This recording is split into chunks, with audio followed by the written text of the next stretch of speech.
Louvado seja o Senhor, meus senhores, os mais poderosos profetas do Senhor. Bem, povo amado, povo abençoado. Um tempo muito poderoso, um tempo muito poderoso na vida da igreja. Um culto de ações de graças muito poderoso ontem aqui, muito poderoso, poderosíssimo culto de ações de graças que aconteceu ontem, povo abençoado.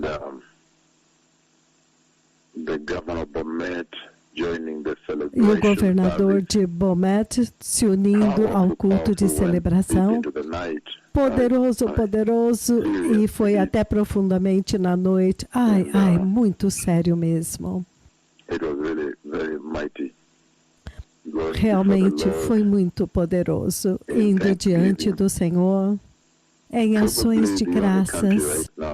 Provavelmente o único país agora, globalmente, que vai diante do Senhor em ações de graças.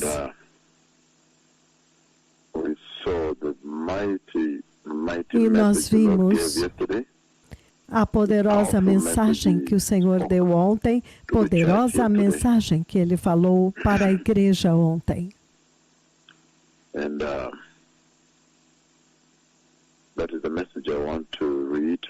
E esta é a mensagem que eu quero reiterar, porque como vocês viram ontem, foi com muita pressa, uma tremenda pressa ontem. Porque o dia foi dedicado a ações de graças, mas eu achei que era importante que quando o clero sênior está sentado todo junto, também sejam fortalecidos com este tipo de mensagem para serem iluminados, para que eles possam viver muito melhor. Mas nós vimos muito claramente que o arrebatamento da igreja, está prestes a acontecer. Agora é absolutamente óbvio para todas as pessoas. É absolutamente muito óbvio agora que o Messias está vindo e este é o melhor lugar.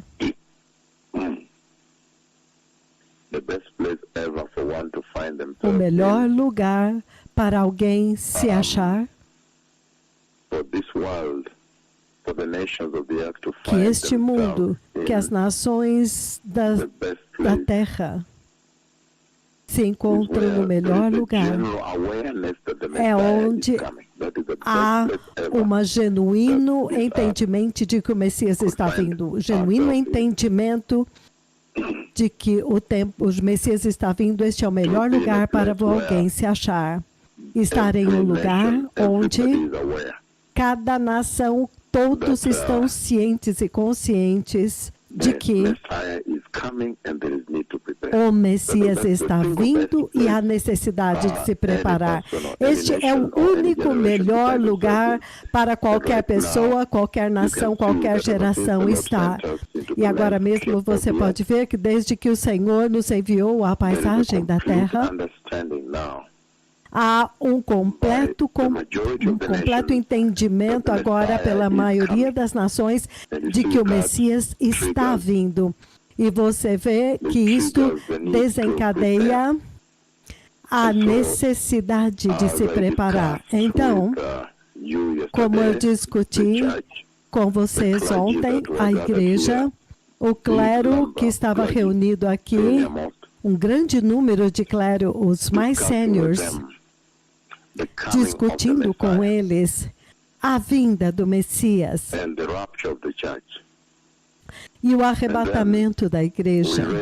E então, nós lemos no livro do Apocalipse, capítulo 3, e nós vimos que o Senhor Jesus, Ele modela a sua igreja, Ele modela a sua igreja arrebatada a partir da igreja em Filadélfia.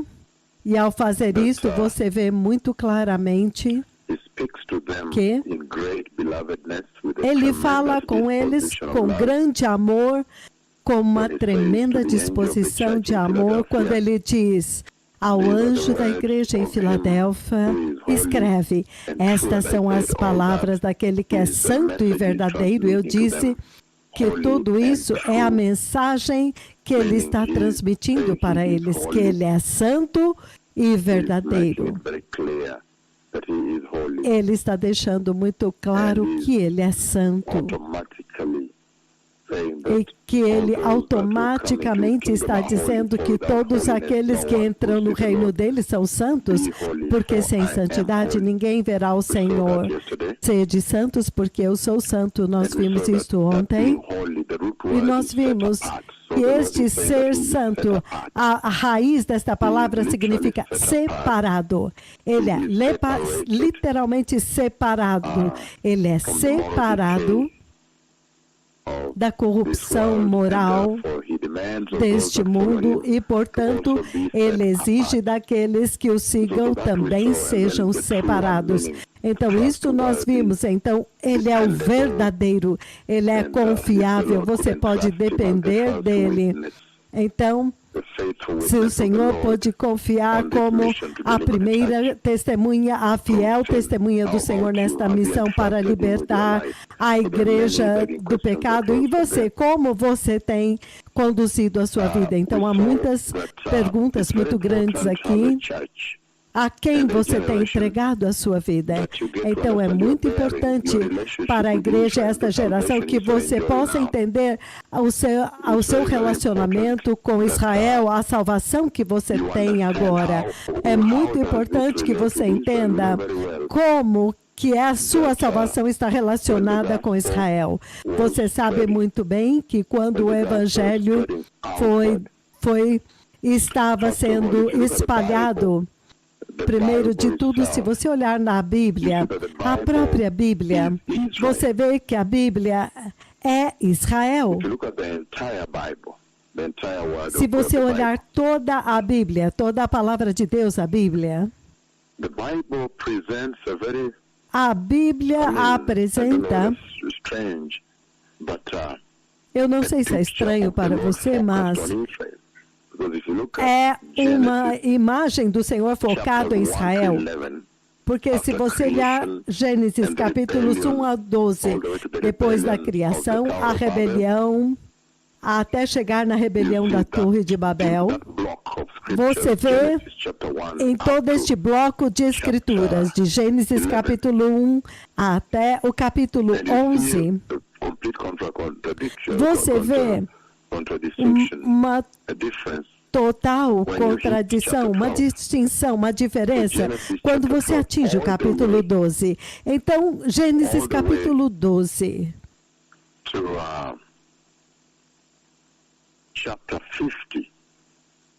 Até o capítulo 50, você vê que o Senhor levanta um homem nômade, que está perambulando nas terras áridas. Ele está perambulando com o seu rebanho, com as suas ovelhas, e este homem se chama Abraão. O Senhor encontra um homem nômade. Você sabe os nômades? Como que os nômades mudam de um lugar para o outro? Então, é isso que o Senhor encontra. Ele encontra um homem nômade, que é chamado Abraão. E é impressionante porque depois que o Senhor o encontra, o Senhor então agora, a Bíblia, a história da redenção da humanidade, a história de Deus agora, da missão de Deus, parece que agora está centralizada neste homem chamado Abraão e a sua família. Então, a Bíblia é essencialmente Abraão e a sua família. Abraão, Sara e a sua família, os seus filhos. E você vê que a partir de Gênesis 12, agora o Senhor está focado em Abraão, depois disso em Isaac, Jacó e os filhos de Jacó. Quero dizer, isto é impressionante. E eu disse ontem para o clero sênior que estava aqui, que independentemente dos erros, das faltas, das falhas de Abraão, é impressionante que o Senhor foca toda. Ele agora estreita totalmente nesta família. E então, em Israel, então toda a Bíblia é essencialmente Israel. Os filhos de Jacó. E isto realmente deve falar tanto para a igreja, e é por isso que você vê muito claramente que ontem o Senhor decidiu trazer uma iluminação para vocês, a igreja, um entendimento que agora essa tremenda graça acontecendo em Bomete, você vê as visitações de Israel, em Kisumu de 2019, você viu as visitações do Monte Sinai, as visitações de Israel também. E vocês viram a cura dos poços aqui, é uma visitação como de Israel. Os aleijados levantando, andando com a sombra. Esta cura das pessoas, estas são visitações de Israel. Então a pergunta agora se torna... Dentro deste retrato, essa imagem que eu dei ontem, vocês viram muito claramente que antes da cruz acontecer, o Senhor focava em Abraão e nas suas promessas para Abraão. E nas promessas para Abraão, nós vimos no livro do Gênesis capítulo 12, em Gênesis 12, o Senhor promete para Abraão uma terra. Capítulo 12, versículos de 1 a 3, ele promete uma terra. Número 2, ele promete para ele uma nação, uma grande nação. Número 3, ele promete para ele bênçãos. Abençoá-lo e todo aquele que abençoá-lo ou abençoar a Israel, todo que abençoar Abraão, eu abençoo, todo que amaldiçoá-lo, eu amaldiçoo. Então, além da terra e uma grande nação, mas também esta bênção. Número 4, ele promete para Abraão o Messias, porque ele diz que Abraão seria uma bênção para todas as nações.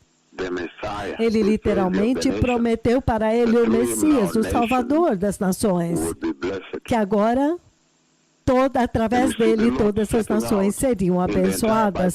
E você vê o Senhor determinando-se em toda a Bíblia a cumprir estas promessas para Abraão. Nós vemos que ele, muito claramente ontem no livro do Gênesis 14, versículos 17 a 20, Melquisedeque aparece, e quando Melquisedeque aparece, ele aparece lá com vinho e pão.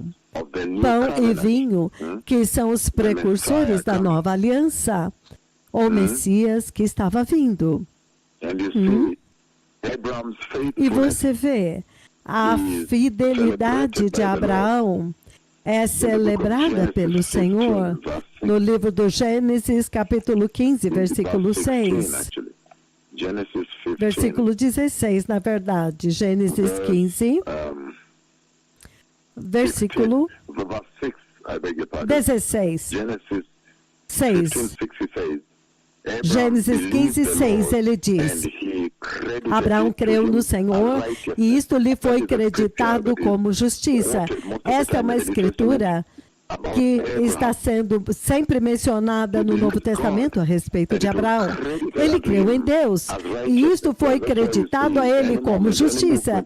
É por isso que você vê a qualquer movimento, a qualquer ponto daquele momento em diante, onde quer que Abraão foi, ele sempre construiu um altar e adorou o Senhor, construiu um altar e adorou o Senhor, construiu um altar e adorou o Senhor. Então você vê agora que esta fé, esta vida por fé e então justiça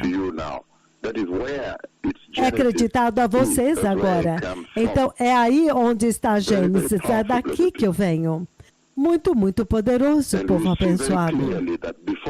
E nós vemos muito claramente que antes da cruz, ontem, o Senhor trouxe à tona muito claramente para o clero sênior que estava aqui, que antes da cruz, você vê que Cristo Jesus está ocupado tentando convencer Israel que, veja, eu sou aquele que vocês estavam aguardando. Este é o Messias. Ele tentou se identificar para Israel. O Messias está passando a maior parte do seu tempo tentando identificar-se para Israel. O Messias está passando usando todo o seu ministério e tempo, tentando convencer Israel de que este é o Messias judeu. Este é o Messias judeu que foi prometido. Ele está muito ciente que você tem que receber o mensageiro antes até mesmo de você ter a mensagem, de receber a mensagem. Então, isto vem muito claramente antes da cruz, E ontem eu peguei o Claro Sênior no livro de Mateus, capítulo 15, a partir do versículo 21, ele está tentando convencer. Ele está tentando convencer Israel a aceitá-lo como Messias judeu. E há uma grande resistência. Há uma tremenda resistência. Quando eu disse ao Claro Sênior ontem que vocês são a igreja dos gentios, vocês estão desfrutando da graça de Deus, aleijados andando, justiça e santidade sendo pregadas, e você tem sido encorajado a ser santo e justo, mas você não pode competir, a não ser que você entenda este sermão aqui, você tem que entender o papel de Israel. E é por isso que você vê que quando Israel rejeitou o Evangelho, eles rejeitaram aceitar o Messias, então você vê Mateus 15, do 21 em diante, então Jesus muda a missão, ele vai para as cidades de Tiro e Sidão, e quando ele chega lá, uma mulher cananeia grita, Senhor, filho de Davi, tem misericórdia de Deus. Eles identificam ele imediatamente. Eles são capazes de identificá-lo corretamente imediatamente. Os gentios. Então, naquele ponto em diante, Jesus mudou a sua missão e ele começa a focar na igreja dos gentios. Mas esta mulher está gritando para ele, dizendo, filho de Davi, tem misericórdia de mim. Eles são capazes de identificar Cristo como filho de Davi. Entretanto, Israel recusou-se. Eles não foram capazes de identificá-lo como filho de Davi. Eles são capazes de identificá-lo. Os gentios, em Tiro e Sidom, identificaram Jesus como Senhor, enquanto que ele estava tentando fazer Israel identificá-lo como Senhor. Uma mulher cananeia, uma mulher gentia. Então você vê que esse é o ponto de partida agora, quando Jesus agora começou a focar nos gentios. Mas ainda, mesmo enquanto ele está falando com a mulher cananeia, ele diz para ela,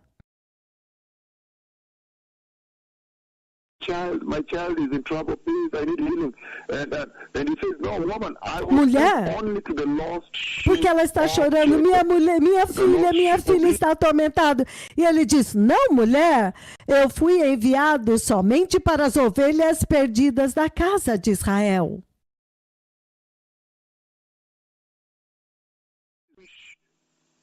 Messiah. He still focused on Israel. It's amazing how God narrowed onto Israel alone. Ela pôde, ela conseguiu identificar o Messias judeu. Depois de um intervalo, então nós vamos voltar para o ponto onde ele corta o galho. Então, ele não veio para os gentios, mas agora eles receberam a graça. Então, em breve nós vamos voltar para isto. Amados, houve um corte, mas nós entendemos que o profeta do Senhor disse que haverá um intervalo agora e ele voltará para agora falar sobre esta questão de que naquele momento, quando Israel rejeitou, mas os gentios o receberam. Então, houve uma quebra e um enxerto. Então, vamos aguardar.